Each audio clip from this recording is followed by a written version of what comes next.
Oke. Live. Oke, kemudian kita live-in. Ya. Jadi sebenarnya kita berdua nggak boleh ngobrol tuh. Hah? Kita nggak boleh ngobrol dulu. Jadi kalau ngobrol langsung konten soalnya. Juga ya? Setiap ngobrol konten, setiap ngobrol konten. Iya. Sayang, Bos. Mm-mm. Bercandanya aja konten, ya kan? Serem ya. Serem udah. Keren tuh, bercanda, ngejokes. Ya kan? Sama kayak Milton Erickson lah. Yoi. Kalau kata muridnya siapa? Jeffrey Zay kan, he's always working kan, always hypnotic. Gitu. Yep. Hari ini aku ngajar di Ngajar di Epson. Itu ngebahas tentang Stockdale Paradox. Wih, Jadi gue ngebahas Stockdale Paradox, gue bilang, sorry, gue nggak mau ngajarin kalian positive thinking, yang mau gue ajarin adalah ini, mohon maaf ini bukan nakut-nakutin gitu kan, tapi mau melihat kenyataan bahwa COVID ini bakal seperti apa dan sebagainya. Boh, mereka seru juga. 100 orang kok. Udah kosong. Kantor gue udah kosong, jadi gue bisa pindah. Oh gitu? Udah pada ke atas. Oh. Jadi pakai Zoom di atas, terus satu lagi kita pakai TV. Jadi yang lain mau monitor pakai TV. Oh gitu. Tim lu berapa sekarang, Bos? 11 kayak mungkin. Sangar. Iya, sangar. Tuh. Sangar termasuk sangar membayar gaji mereka ya. Ayo, udah pindah nih. Yuk, silakan. Oke, selamat sore teman-teman semua yang lagi kurang kerjaan mungkin. Jangan gitu dong. Oh ya, kita juga ya iseng ya. Ya, mikir filosofis iseng. Ya, oke. Iya, kalau sampai ternyata ada yang nonton loh video kita yang di YouTube, Bro. Oh iya, masa? Iya. Ada ternyata. Ada komentar apa dia mereka? Komentar sih nggak ada sih. Gua kan bukan artis yang banyak dikomentari. Gue pikir dia komentar ini filosofis yang kagak jelas hidupnya kata gitu ya. Enggak sih, paling nggak tega karena kesian, Bos. Nggak tega. Nah, ini teman-teman semua, ini saya ketemu lagi sama Bro Antonius Arif yang makin hari makin langsing dia. Kayaknya dia lebih muda 20 tahun dibanding saya ketemu dulu tahun berapa Bro? Kita itu 29 ya? 2008 sih ketemu pertama kali di acara itu tuh. 2008 2009. Ya, di 2008. Acara mana tuh? Di Kang Asep kayaknya. Kang Asep ya, gue ngeliatin kan di rumah makan itu loh. Beliau baru pulang Padang. Makan Padang apa tuh ya udah nggak ada sekarang? Yang udah nggak ada, iya. Karena kalau acara Map Teddy gitu sama Kang Teddy selalu makanannya Padang gitu gue ya. Dia sangat menjiwai masakan Padang gitu ya. Padahal dulu gue nggak paham. Dulu gue nggak paham. Tapi gue makin lama makin memahami gitu ya. Dia menjiwai apapun berkaitan Padang kelihatannya dia akan membelai gitu. Padahal gue bukan orang Padang ya. Gue cuma orang Padang aja gue. Acara Indonesia NLP Society makanannya Padang kan? Ayo ngaku. Oh, itu karena gampang pesennya, Bos. Serius. Berapa kali Indonesia NLP Society selalu Padang? Ayo. Gampang, murah, enak, Bro.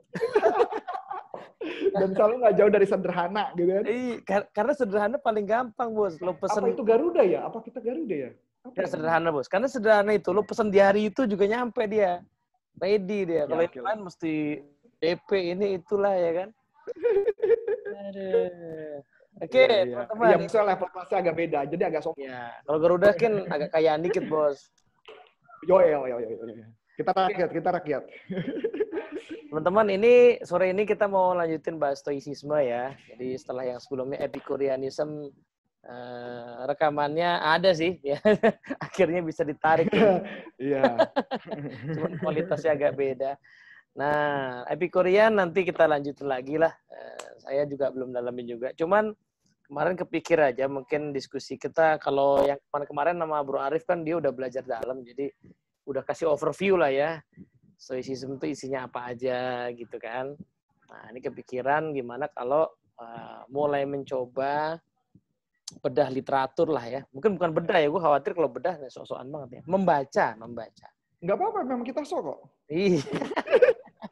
Tadi gue mau kasih judul baca aja, membaca. Oke, boleh.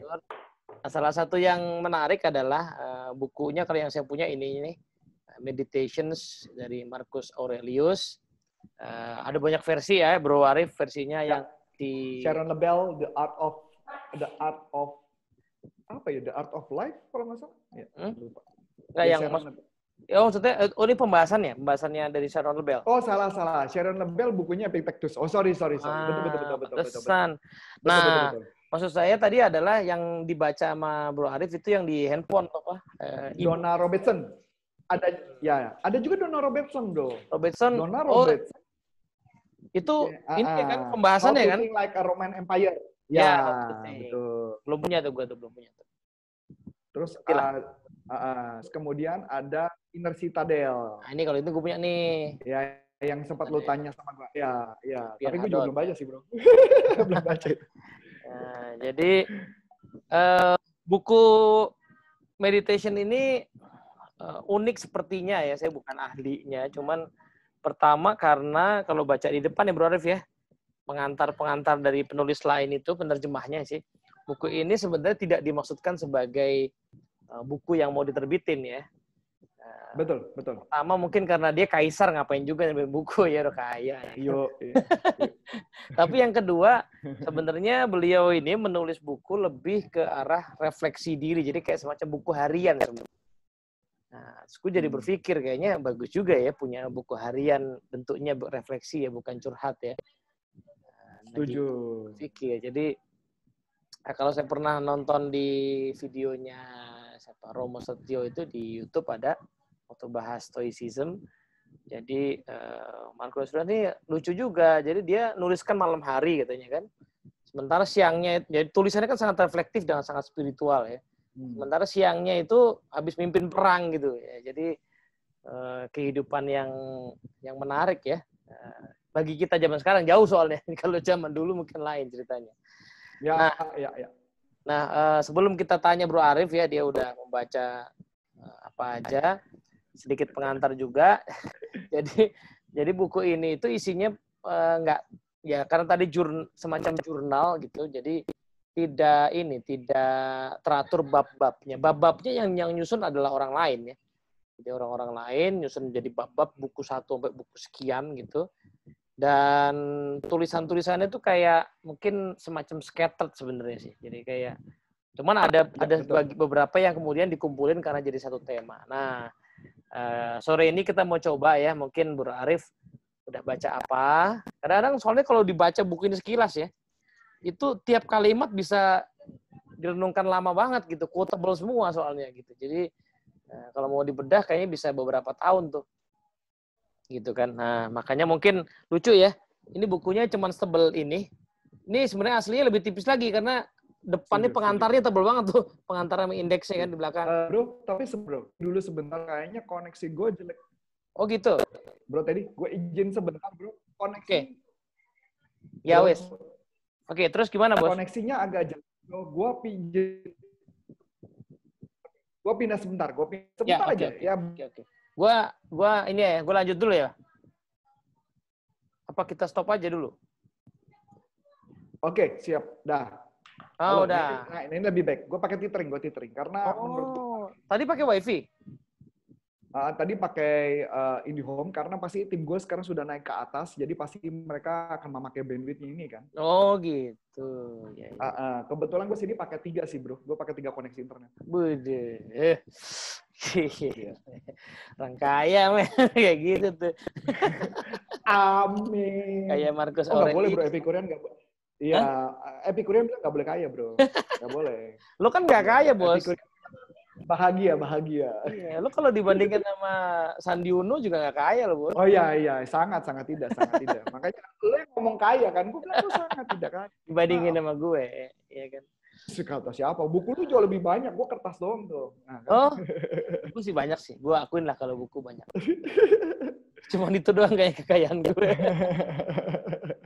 Nah, lanjut dikit teman-teman ya. Jadi buku ini sebenarnya tipis banget karena kalau dikurangin kata pengantar sama indeksnya itu sebenarnya tipis banget. Cuman buku pembahasannya yang salah satu yang legend tuh Inner Citadel ini jauh lebih tebel nih, bandingin aja kan. Ya. Jadi lebih tipis. Nah kalau kemarin saya nemu di Kindle itu murah banget lagi diskon tuh kalau teman-teman suka baca e-book ya. Jadi monggo di sana. Karena terjemahan Indonesia nggak tahu. Kayaknya sebelum nemu ya terjemahan belum ada, Bro. Belum ada. Jadi pasti pakai bahasa Inggris. Di Kinokuniya ada ya, kayaknya ada. Yang di Kindle terbitan siapa, Bro? Di Kindle ada Oxford, ada. Nah, jelek berarti, jelek. Oh, gitu. Yang bagus itu penguin. Nah, ini penguin nih. Ah, itu. Tapi Yang tergantung bagus. terjemah kayaknya, Bos. Katanya enggak, Bro. Penguin punya, gue udah cari informasi, yang Hmm. bagus itu terjemahannya adalah penguin, satu. Hmm. Yang kedua, satu lagi yang bagus itu yang terakhir di endorse sama Donald Robertson. Ada satu lagi buku. Oh, maksudnya khusus buat si Marcus Aurelius ini? Ya, buku Marcus Aurelius. Soalnya kalau buku-buku lain, kayak Platon itu, Plato, gue lebih suka si Oxford, terjemahannya Oxford. Oh, oke. Nah, gue punya dua-duanya. Itulah keanehan gue ya. Kalau buku gue beli dua-duanya. Iya. Ntar terjemahannya nongol, gue beli juga terjemahannya. Aneh juga tuh. Padahal gue gak suka baca terjemahan sebenarnya. Iya. Memang karena memang mungkin lu orang British, Bro. Jadi mungkin perlu beli bukunya yang Oxford, yang agak susah-susah gitu. Jadi kalau ngomong mesti pakai do gitu kan. Sa gitu ya, agak-agak berat. Kalau gue mohon maaf, gue adalah Inggrisnya pasaran. Jadi ngomong Inggris pasaran.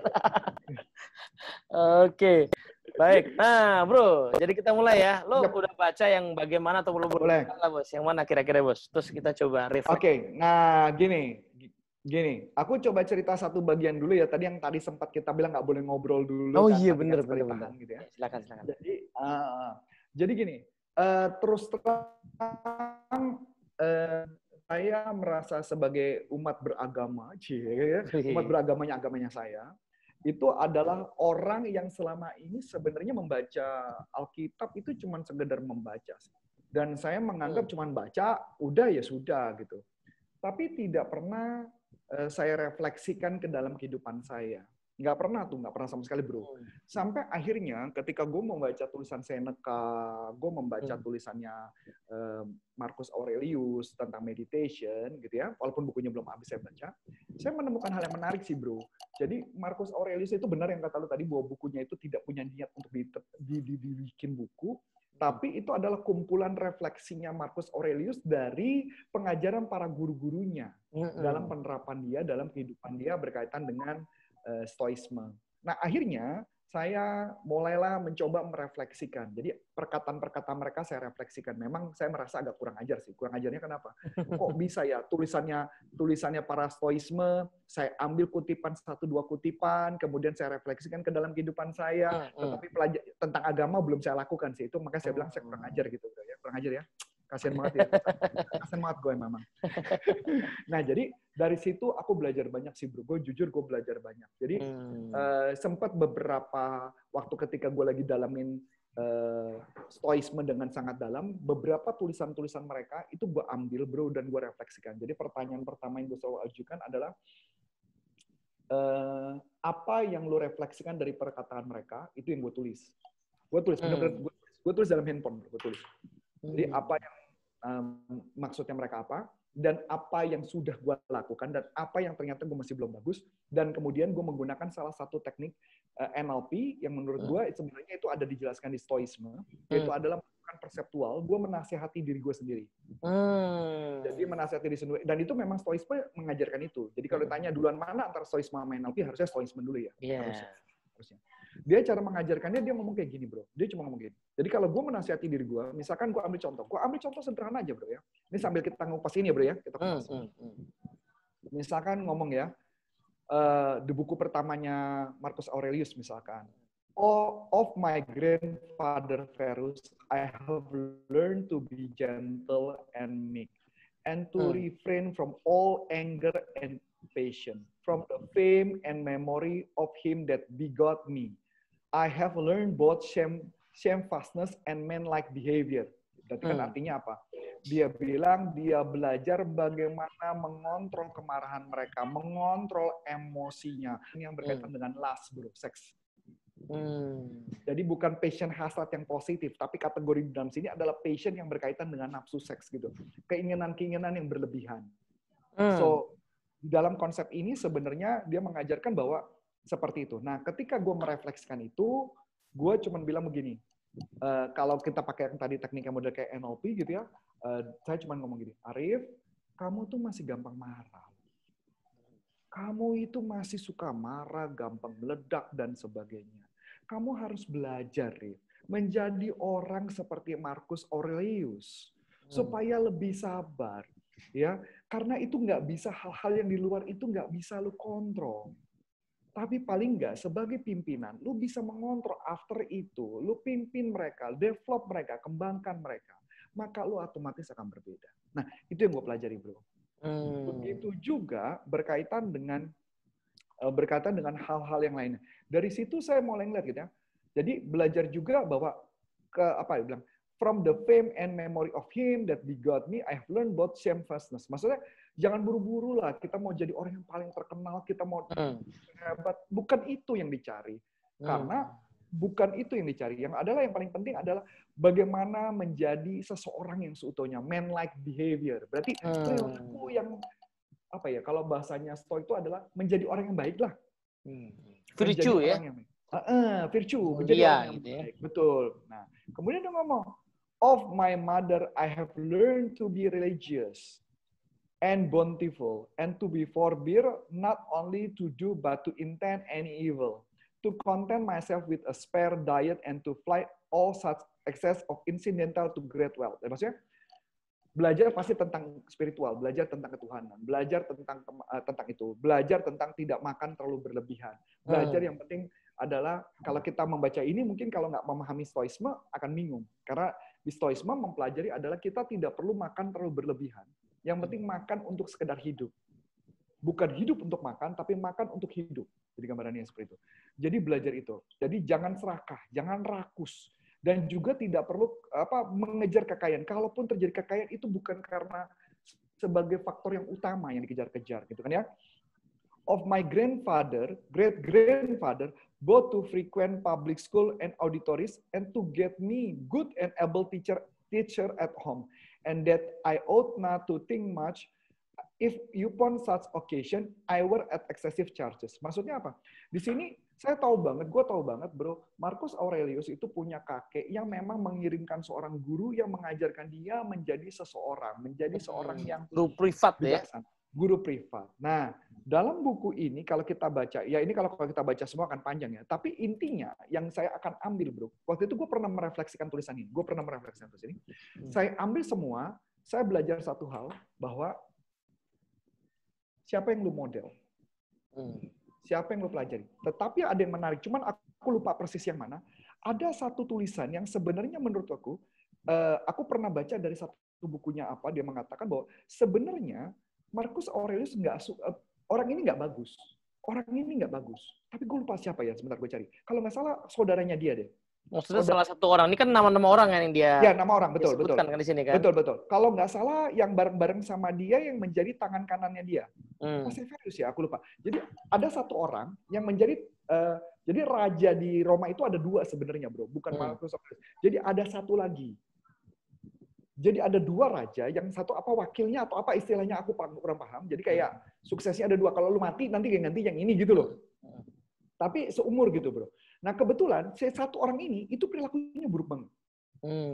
Perilakunya buruk dan nggak oke banget. Dan Marcus Aurelius itu berusaha untuk menyelamatkan dia, mencoba untuk mengubah perilakunya, walaupun nggak bisa berubah, karena dia sukanya senang-senang.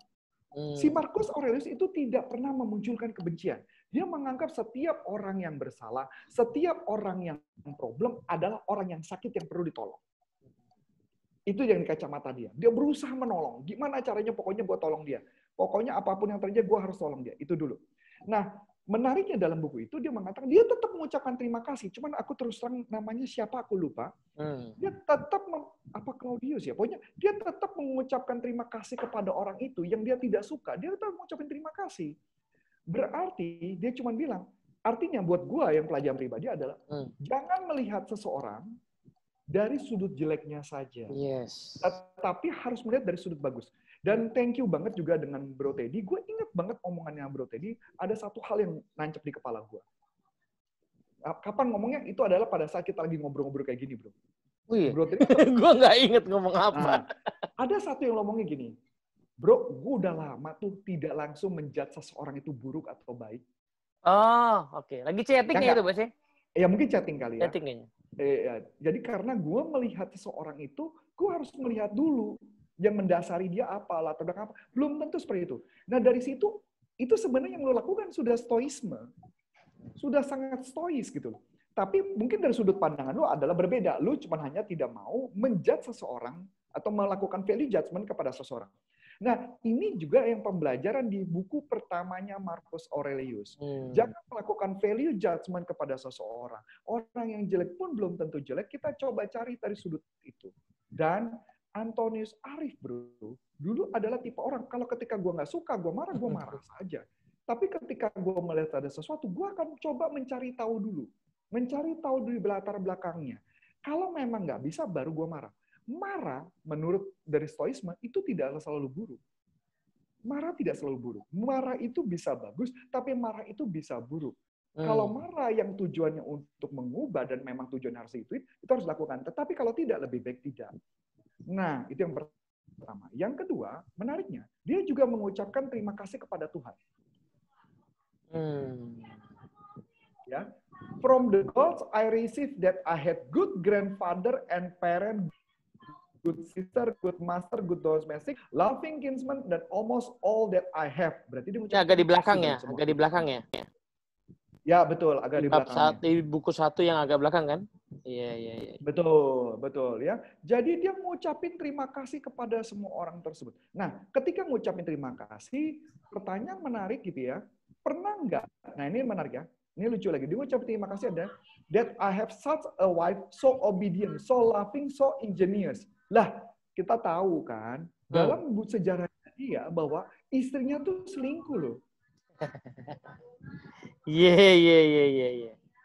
Iya enggak? Kalau kita nggak tahu itu sejarahnya, udah denger dari lu sih sama yang Surya waktu itu. Iya, istrinya selingkuh, bro. Benar-benar selingkuh, bro. Nah, tetapi kita paham ya, waktu itu alasan selingkuhnya karena untuk mempertahankan, karena Marcus Aurelius dinyatakan kena penyakit yang sangat berat dan kemungkinan dia akan meninggal.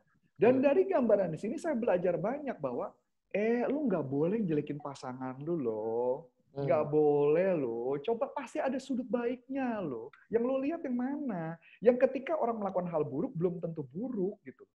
Itu yang saya pelajarin banget sih, bro. Gua dalam konteks di buku ke-1 ini. Nah, itu yang aku pelajari. Gitu, bro, ceritanya, bro. Ini kayak jurnal syukur kayaknya ya, buku 1 ini.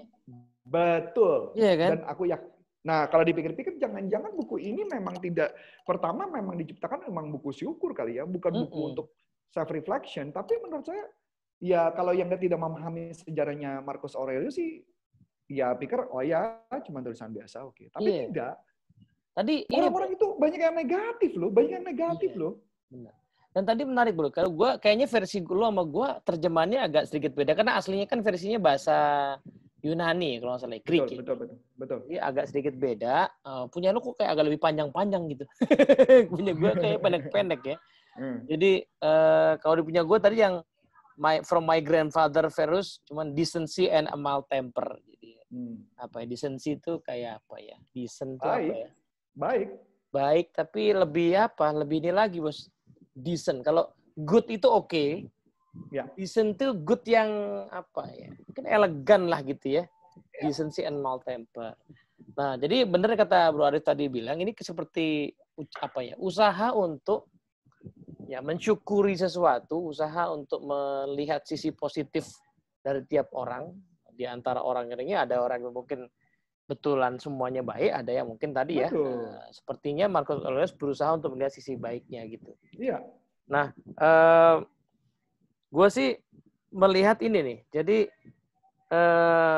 apa? Untuk ukuran orang yang berkuasa gitu ya. Maka sampai di titik menyukuri hal-hal ini ya itu luar biasa sih. Kayak misalnya nih ya, yang tadi kalau bagian apa from my mother katanya, pity, generosity and avoidance of wrongdoing and even the thought of it. Jadi apa betapa dalam dia apa menyelami si ibunya yang bahkan jangankan berbuat buruk ya, tetapi memikirkan yang buruk juga kayaknya enggak gitu. Nah ini ya dia melihat itu ya. And also simplicity of living, ya, well clear of the habits of the rich. Jadi simplicity dari kehidupan. Nah, gue tadi tertarik bos. Jadi ada satu kata yang ya poin nomor 4 ya. Great grandfather itu yang tadi ngomongin soal attending public schools ya. Tapi juga justru tidak tidak attending public schools tapi mendatangkan guru kan ke rumah. Mendatangkan guru, betul ke rumah. Nah, ini gue nemu kata yang gue juga baru pakai kamus tadi. To realize that this is the sort of thing on which one should spend lavishly. Jadi, datengin guru ke rumah itu kan mahal gitu kan. Tapi menurut dia, ya usaha kakeknya untuk mendatangkan pendidik ke rumah itu, menurut dia menarik nih istilahnya ya, adalah pemborosan yang layak dilakukan. Nah, ini menarik ya. Jadi, for education itu istilah pilihannya menarik ya, pemborosan yang layak dilakukan gitu ya. Jadi kalau lo mau boros ya di education lah gitu istilah lainnya. Iya. Gitu. Jadi, nah, betul. Jadi kalau kita training mahal bagus ya bro ya? Bagus bro. Iya, pemborosan yang layak dilakukan lah itu ya. Jadi untuk tapi mungkin ya kalau konteksnya kita baca keseluruhan konteksnya, gue memahaminya ya mungkin untuk tujuan mendidik diri ya. Jadi tidak boros kalau kita mengeluarkan uang untuk belajar mendidik diri itu tidak boros sebenarnya gitu.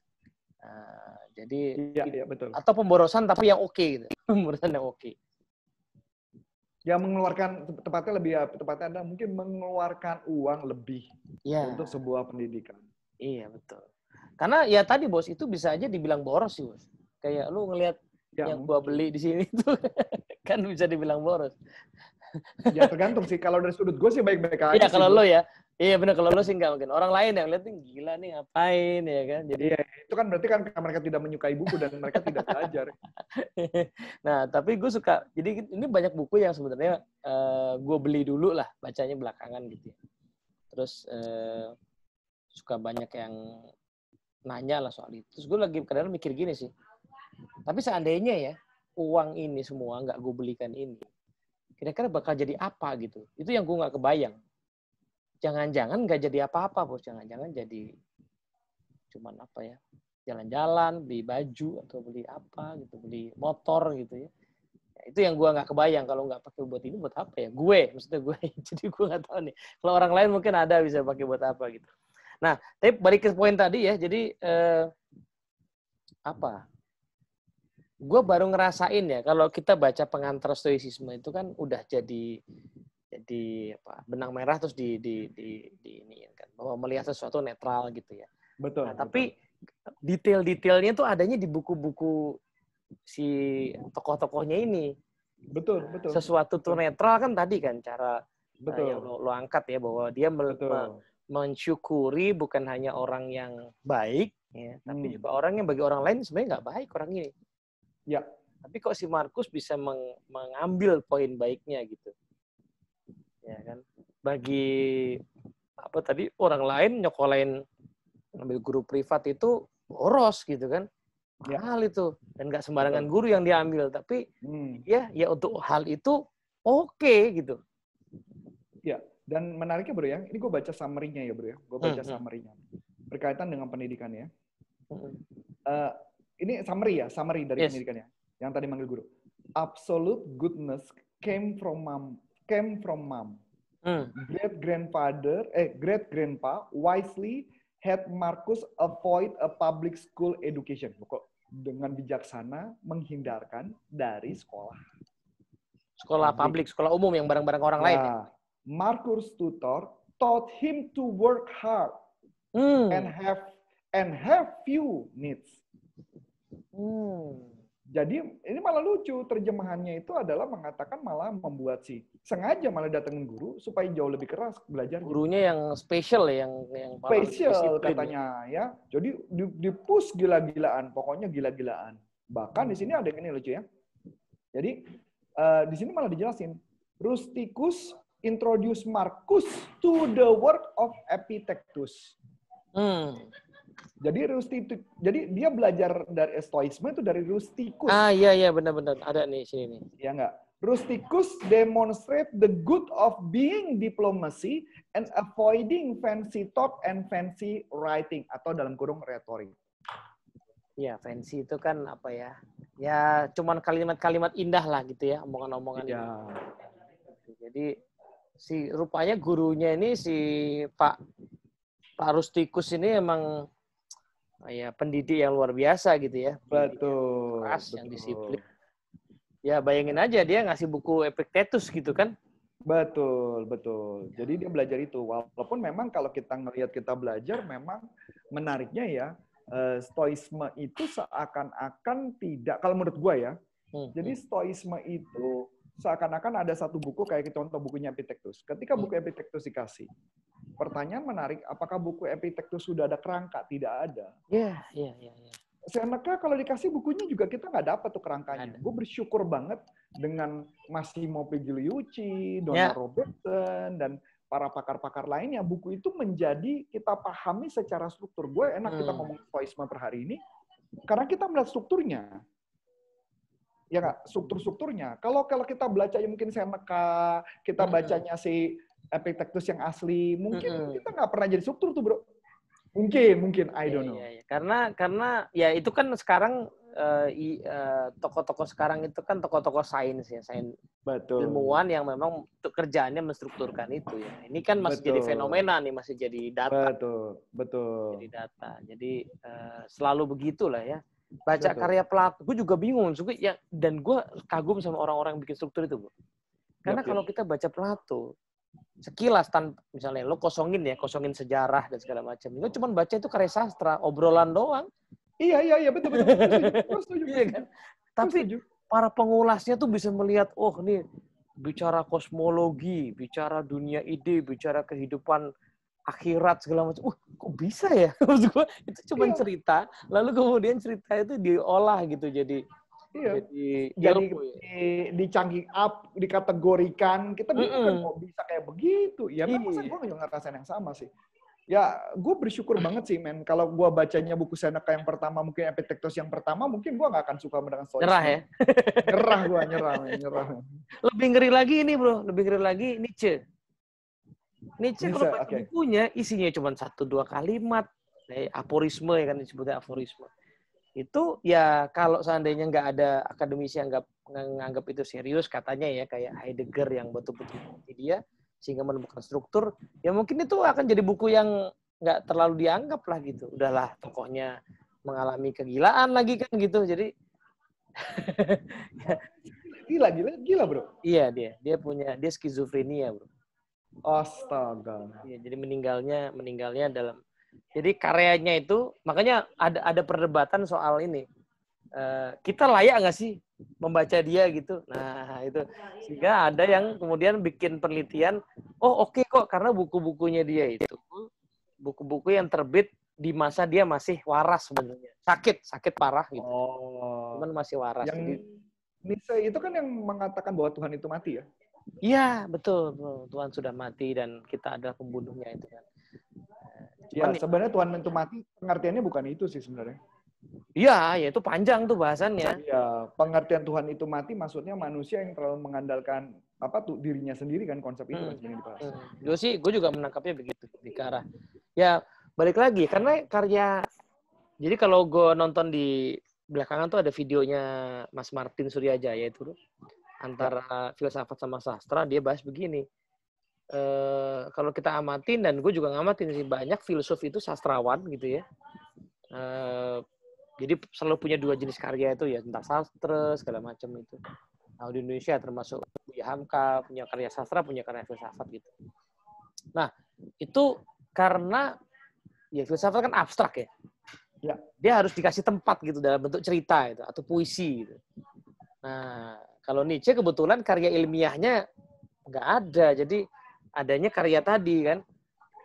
Sehingga kalau lu cuma baca itu, wah ngawur nih orang gitu kan. Padahal itu betul. ungkapan perasaan, pemikiran yang memang harus dikulitin atau gitu. Nah, tapi poin menarik buku 1 ini kayaknya sih kerennya adalah ini seperti jurnal syukur ya, Bre? Ya, jurnal syukur, jurnal terima kasih, dan tidak menilai orang dari sudut jelek. Dia melihat dari sudut bagus, dan apa yang bisa direfleksikan yang bagus itu buat diri saya. Nah, buat diri Marcus Aurelius. Karena katanya from, semuanya kan bicara soal from. Jadi dari siapa gue belajar apa ya, dari siapa gue dapat apa gitu kan. Aku suka dengan satu kalimat sih bro. Waktu siapa ya? Aku lupa ya. Yang katanya seorang menjadi filsuf itu karena istrinya siapa ya? Plato atau Aristoteles Socrates atau katanya bro. Socrates ya. Dia bilang kan. Tapi jujur sih bro, gue bersyukur juga sih bro. Jadi ketika kita bersyukur itu, kita belajar banyak sih. Ini bukan sekedar reframing sih. Iya. Ini bukan sekedar reframing, tapi kita belajar memahami filsafat itu sendiri jadinya. Kalau reframing kan cuma menenangkan pikiran kita, sedangkan ini kita mengubah perilaku kita, bro, sebenarnya. Iya. Ini yang menarik. Atau gini, bro, gue ngeliat kebalikannya. Reframing tuh sering dipahami secara pendek aja, cuma buat nenangin pikiran. Exactly. Padahal sebenarnya lebih dalam dari itu adalah tadi ya, bahwa syukur itu, gini, syukur pasti perlu reframing ya, secara teknisnya. Cuman syukur itu bukan sekedar apa ya. Jadi dia fungsinya adalah mengarahkan fokus dan akhirnya mengarahkan energi, bos. Ya. Ya kan. Karena begitu kita memfokuskan misalnya pada kebaikan seseorang, kan energi kita diarahin ke situ. Nah di NLP ada yang punya presuposisi alirannya T. James kan energy flows where attention goes kan. Ya. Nah begitu energi kita kearahin ke sesuatu maka kemudian akhirnya jadi sesuatu. Compare tuh kita mengarahkan ke kekurangan orang. Kekurangan orang kan paling jadinya apa? Rasa benci, sebel. Exactly. Tapi kalau kelebihan orang, nah tadi poin lo bagus tuh. Gue juga baru nangkep tuh, memang keren nih Boras. Jadi di depan ini tadi dia bilang, gue ngelihat Marcus Aurelius sebenarnya pengen modeling. Iya juga ya. Dengan dia mensyukuri poin-poin baik dari orang-orang ini kan sebenarnya. Dan ada satu lagi bro, yang gue pelajarin Ini di luar masalah ilmu NLP ya. Artinya memang karena kita bersyukur lah. Maksudnya kita mempelajari ini, kita memahami lebih gampang. Anggaplah ada satu orang. Orang itu problem sama saya. Oke? Kemudian supaya gue nggak marah, gue reframing. Setelah gue reframing, gue tenang. Pertanyaannya setelah tenang, apakah perilaku berubah? Tidak. Kita cuma hanya menenangkan pikiran, self-talk di kepala kita. Bagaimana kita bisa mengubah? Di dalam konsepnya stoisme, kecuali NLP-nya udah dimodifikasi ya. Di dalam kondisi stoisme, dia cuma mengatakan adalah, lu ngomong dong sama diri lu sendiri dong, Rif. Perseptual kan, bro? Lu ngomong sama diri lu. Nah, makanya bro, gue suka punya kebiasaan kalau emosi kepala gue lagi kacau, gue sambil mandi, gue suka ngomong sendiri, gue ngomong nasihatin diri gue. Gue ngomong, Rif, lu tuh bla bla bla bla bla, Rif. Lu bla bla bla bla, lu mesti bla bla bla bla. Dan ternyata terjadi perubahan, bro. Terjadi perubahan karena yang tadi. Jadi maksud gue, kalimat tadi akan menjadi gini, jangan sampai kita mempelajari ilmu filsafat, kita mempelajari apapun, tapi tidak mengubah perilaku kita. Ya, benar. Jangan sampai itu. Yang harus kita lakukan adalah memberi nasihat pada diri kita. Makanya setiap perkataan-perkataan ini, kenapa nggak kita bisa manfaatkan untuk perbaikan hidup kita? Iya, benar. Ya enggak? Jadi bisa nggak kita tidak marah? Bisa nggak kita tidak melihat situasi tertentu? Ya marah boleh, silakan. Bukan nggak boleh, silakan. Jadi ini ya, ini spiritnya stoicisme ya, bahwa filsafat itu harus terwujud dalam tindakan ya, dalam praksis ya kan. Dalam praksis. Jadi lo berimajinasi atau berlogika, tetapi itu harus terus jadinya apa, actionnya, tindakannya apa. Gitu. Betul. Jadi makanya kenapa kalau kalimatnya kalau kita mau melakukan meditasi buat diri kita, istilahnya meditasi gitu ya.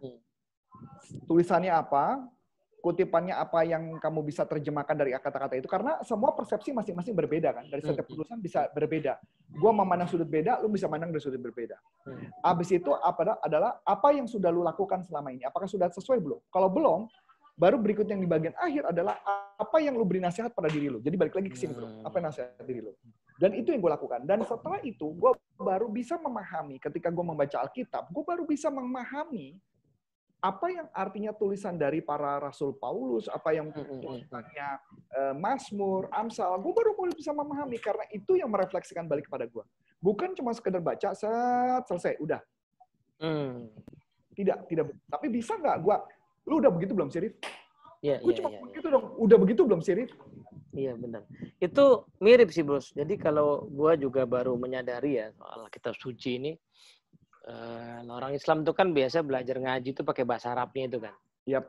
Tapi nggak pernah tertarik buat memahami maknanya. Kalau orang awam kayak gue nih, sampai gue dapet satu ceramah yang lagi sekarang gue ikutin tuh, Ustaz Nu'man itu yang bilang bahwa fungsinya memang sih ada pahalanya baca itu, cuman sebenarnya fungsinya dia tuh turun sebagai petunjuk, namanya kuda.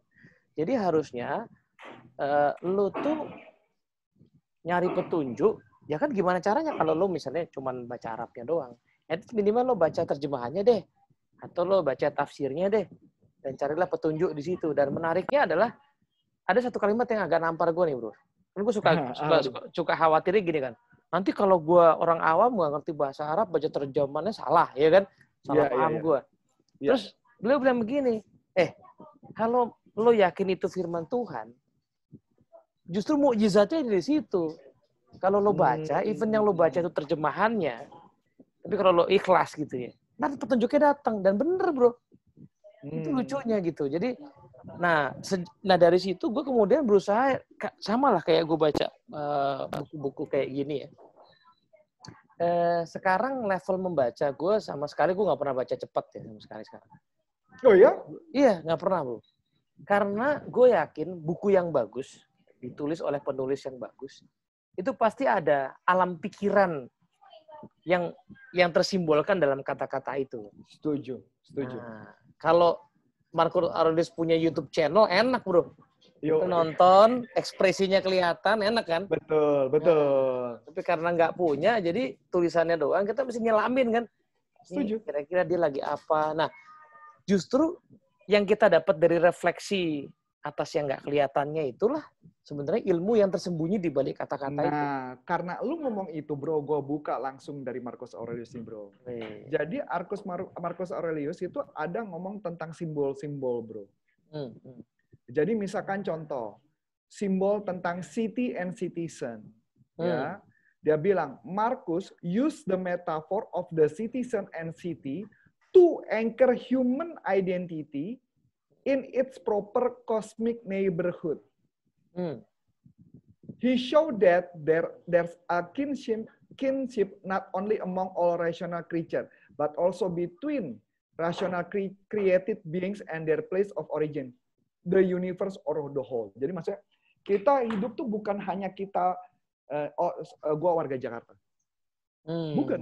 Kita adalah sebagai satu kesatuan. Nah itu jadi menurut gue, benar yang kata lu, karena kita nggak bisa ngeliat mimiknya, tapi lucu, memang sudah ada orang yang membuat itu seperti itu sih. Iya. Jadi membuat simbol-simbol tadi. Jadi ya karena tadi, Bos, karena kalau ngomong citizen itu kan simbol lagi ya. Gue waktu itu, gara-gara ngomong itu gue jadi ingat ada buku judulnya Imagine Communities, Benedict Anderson. Jadi dia buku itu cerita soal, kan kita sekarang taken for granted ya, kita hidup di sebuah negara kan. Nah, padahal sebenarnya di masa sebelum Indonesia merdeka, itu yang namanya negara itu, konsep negara kayak kita ini, itu nggak masuk akal, bro. Karena dulu yang gede apa di dunia? Turki, Utsmani, kerajaan, men. Betul. Ya kan? Tadi Romawi segala macam ya. Persia, kerajaan. Jadi kok ada konsep orang nggak ada hubungan darah, kumpul satu tempat, bikin pemerintahan yang terbuka, itu nggak masuk akal. Maka itu dulu dibilang komunitas terbayang, komunitas berbayang, Imagine Community itu komunitas yang cuma dibikin-bikin lah gitu negara bangsa bagi mereka masa itu. Bagi kita sekarang ini yang paling make sense kan. Nah, makanya kota dan segala macam itu simbol-simbol tadi. Nah, zaman sekarang ini zaman balik lagi ke momen untuk melihat bahwa manusia itu makhluk simbol, tapi kita juga nggak boleh terperangkap sama simbol gitu. Betul. Jadi kalau ada yang bilang bahwa kata-kata itu atau bahasa adalah simbol dari pengalaman gitu ya, nah, maka dibilang gini, manusia itu adalah makhluk yang menciptakan bahasa, tapi kemudian terperangkap di dalamnya gitu. Waduh.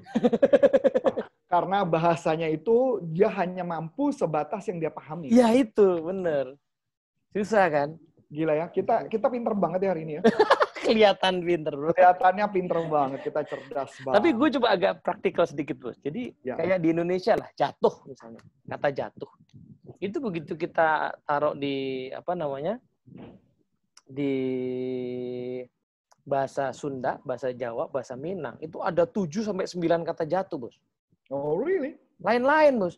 Jadi jatuh yang ke belakang, jatuh yang Oh. kepleset, jatuh Oh. yang lagi jongkok, jatuh. Itu lain-lain namanya. Di Indonesia Oh. namanya cuma jatuh. Oke. Jadi orang yang cuma bisa bahasa Indonesia itu terperangkap di kata jatuh itu. Tapi Iya, kalau iya. orang Minang, orang Sunda itu Ya. punya Ya, sendiri-sendiri tuh. Ngejeplak gitu Ya, ya. betul. Apa depan ke depan. Oh iya bener juga ya. Kalau Indonesia cuma jatuh. Cuma Iya. jatuh terlentang, jatuh tengkurap gitu dong. Iya. Semua istilahnya jatuh. Gitu. Nah, balik ke bacaan kayak begini ini yang mungkin kita Yes. perlu resapi adalah tadi kira-kira alam pikirannya kayak gimana sih. Dan Setuju. ide-ide Bro Arif menarik juga ya bahwa Marcus Aurelius ini di buku 1 ini bicara soal mengapresiasi sisi baik orang, kemudian mensyukuri apa yang ada dimiliki, terutama tadi ya for the gods ya. Jadi Iya. setelah dia nulis ini kan, dia nulis dari bapaknya, temannya, gurunya segala macam. Di ujung dia bilang, dan kepada Tuhan saya berterima kasih atas seluruh hal yang saya tuliskan tadi kan, saya punya orang-orang itu. Betul. Apa nggak gua sempet jadi bertanya gitu ya. Jadi bisa nggak lu bersyukur, lu mengucapkan terima kasih kepada musuh lu, men? Kalau kita membaca ini karena tidak memahami sejarahnya, pasti kita nggak nyangka, oh mungkin ini temennya kali, kan gitu ya kita pikirkan. Iya benar. Oh ini temennya nih, oke. Padahal enggak. Karena dengan musuh itu pun aku membaca dari Donald Robertson, cuman aku lupa siapa namanya, adalah itu ada musuhnya dia, ada yang kompetitor dia, ada orang yang paling disebelin, gitu kan, ada si istrinya yang seperti itu, gitu. Itu semua diucapin terima kasih karena menurut dia mereka itulah yang menciptakan saya seperti sekarang. Wah, artinya masih ingat kan konsep ini bahwa hidup itu seperti gulat. Bukan seperti berdansa. Jadi gini, ini saya lupa tulisannya siapa. Apakah Seneca, apa Epictetus, dia bilang gini, lu harus menganggap kehidupan ini seperti bergulat. Gulat, wrestling. Bukan seperti berdansa. Maksudnya adalah, ketika lu bergulat, misalkan gua latihan dah, kita ngomong pencak silat aja lah bro, paling gampang. Oke bro, kita latihan nih bro, latihan. Lu pukul gua, jebret, kena, gua berdarah kan. Gue marah karena kepukul. Tapi selesai kita salaman.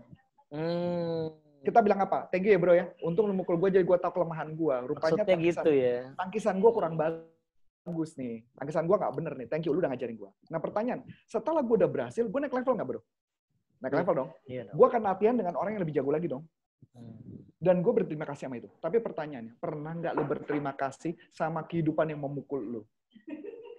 Itu challenging tuh ya. Pernah nggak lu berterima kasih kepada orang yang membuat kehidupan lu seperti itu? Jadi dia bilang, kehidupan itu seperti gulat, bukan berdansa. Berdansa artinya perfect. Sedangkan gulat tidak. Artinya, lu nggak fair, lu bilang terima kasih kepada orang yang latihan gulat, latihan bela diri sama lu ucapin terima kasih ya, lu membuat gue jago. Tapi lu nggak pernah terima kasih sama kehidupan lu. Dengan orang-orang di sekitar lu yang menjatuhkan lu, yang menghajar lu, yang membuat lu terkapar. Harusnya lu berterima kasih. Pas gue baca itu gue segini, anjir bener juga ya. Iya ya, karena kalau tarian itu kan kesannya sempurna ya, kesannya sih. Sementara kalau dalam pertunjukan, even itu pertunjukan pertandingan bela diri itu pasti ada yang benjol, pasti ada yang luka. Pasti yang berdarah, ada yang patah tulang, patah hidung dan sebagainya. Tapi lu berterima kasih. Dan ingat loh, kita latihan bela diri bukan musuhnya makin lama makin gampang loh. Musuhnya makin berat. Pertanyaannya, misalkan gue dapet nih lawan, gue harus menghadapi orang yang paling berat sedunia, yang paling jago bela diri. Tapi gue langsung menghadapi nama yang hidup berat. Hidup gue terkapar, gue nggak bangun lagi. Ketika terkapar, apa yang terjadi? Sama nggak sama kehidupan kita, men? Kita dihajar langsung, misalkan kita ngomong ya, Tuhan langsung memberi lu lawan yang paling paling berat sedunia, men. Lo terkapar. Kita habis itu bilang, Tuhan, gue besok nggak mau hidup lagi. Betul nggak? Makanya perlu ada tahapan ya dalam. Nah, jadi artinya kehidupan itu begitu dihajar, jebret, buat buka gue bonyok. Aduh, thank you Tuhan. Gue dihajar bonyok sama kehidupan gue. Masa gue benci sama dia? Harusnya gue terima kasih sama dia. Dia membuat gue siap untuk ke depan. Jadi bukan istilahnya kalau kayak Rambo kan, dia bilang katanya kalau dipukul 7 kali lu pukul, 8 kali lu bangun. Itu juga benar. Tapi dia di konteksnya adalah lu tough. Kalau kita disebutkan, tapi membentuk perilaku lu. Untuk membentuk perilaku lu. Dia bilang, kalau saudaranya nggak gituin dia, nggak mungkin dia jadi orang sabar. Nah itu, Bos. Jadi ada guru yang memang kita itu akan kagumi ya, karena kelihatan yang diajarin ke kita tuh kelihatan gitu. Nah, tapi ada guru yang tadi tuh, guru kehidupan. Nah, guru yang bentuknya seperti martir ya. Jadi kita akan membencinya, kita akan mencelaknya. Nah, tapi tanpa dia, ya kalau jualan lah ya, ada pelanggan yang nyebelin banget. Gitu. Tapi kalau tanpa dia, lo nggak akan bisa jadi penjual yang jago. Ya, tapi kan ada pilihan, bro. Pada saat gue gagal jualan, gue menyerah menjadi sales. Iya, sama betul. Seperti kehidupan. Makanya kenapa mereka memilih untuk bunuh diri. Atau menyerah kepada kehidupan.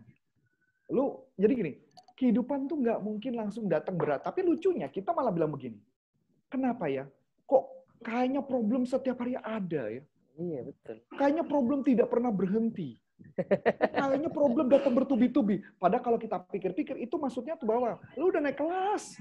Iya, betul. Dia malah menghitung counting the problem, not counting that yang kita bisa berhasil keluar. Karena kan sebenarnya hidup kita tuh kalau ngomong pekerjaan profesi, setiap profesi selalu lahir dari masalah orang kan. Setuju. Iya kan, dari masalah orang. Jadi kita sebenarnya kalau kita jago dalam sebuah profesi ya, sebenarnya kita tuh selalu tertawa dalam penderitaan orang kan gitu ya. Betul. Ya kan, jadi dokter misalnya kan sebenarnya dokter jago ya karena ada orang yang sakit gitu. Kalau se-Indonesia ini sehat semua, sadar kesehatan gitu ya. Nggak ada yang kolesterol. Ya dokter internis nggak ada gitu. Cuman cukup Jadi kesimpulannya dengan COVID ini kita harus berterima kasih ya. Ya, benar. Ya itu kayaknya udah banyak juga ya mengatakan demikian ya. Dan menariknya adalah, saya nggak tahu nanti di buku yang keberapa, di Marcus Aurelius, dia kan menghadapi masalah penyakit sampar, bro, yang membunuh banyak orang meninggal. Harusnya buku itu akan menjadi kutipan yang menarik untuk kita baca dan kita bahas. Oke lah. Karena hanya the only one para pakar-pakar stoisme hanya Marcus Aurelius yang mengalami kondisi itu. Itu ya. Ini buku yang tepat yang memang lo minta dulu baca. Pasti harusnya ada sih, cuman gua nggak tahu yang di bagian mana. Nanti gua baca dulu. Kayaknya bisa panjang ini, Bos, kalau kita mau bedah nih, seru banget. Oke. Mungkin udah jam 5, Bro. Sip. Gua khawatir mengganggu roda bisnis lo lagi nanti. Tidak. Anak-anak gua udah pada selesai, makanya udah pada berisik dan mereka udah makan martabak telur ini katanya. Martabak telurnya bahkan tidak disisain satu pun buat gua ya. Ya kan lo bisa beli sendiri kan. Dan lo yang bayar itu sebenarnya mereka semua, Bos. Tapi tolong jangan dibicarakan itu ya. Walaupun gue belajar stoisme, tapi gue masih punya rasa sakit hati dengan itu. Oke, nah teman-teman, jadi monggo yang mau baca bukunya recommended banget ya, cari aja e-booknya kalau susah nyari. Tapi kalau buku fisiknya masih ada, di Kinokuniya saya nemu masih banyak. Ada beberapa edisi sih memang tadi yang dibaca Bro Arif sama yang saya baca terjemahannya agak beda, tapi selalu menarik ya isinya. Jadi buku pertama bagus banget ya, kayaknya saya mau coba praktekin lah. Jurnal Syukur plus tadi yang tipsnya Bro Arif ya ala-ala NLP ya. Insight itu kemudian dinasihatkan kepada diri kita sendiri ya. Insight dan sudah ngelakuin apa belum? Betul. Insight sudah ngelakuin baru nasihatin. Nah, kemudian diinternalisasi dengan cara seperti itu ya. Iya. Oke. Thank you, Bro. Sip. Selamat beraktivitas yang lagi teman-teman. Thank you banget ya. Terima kasih. Sore, bye-bye.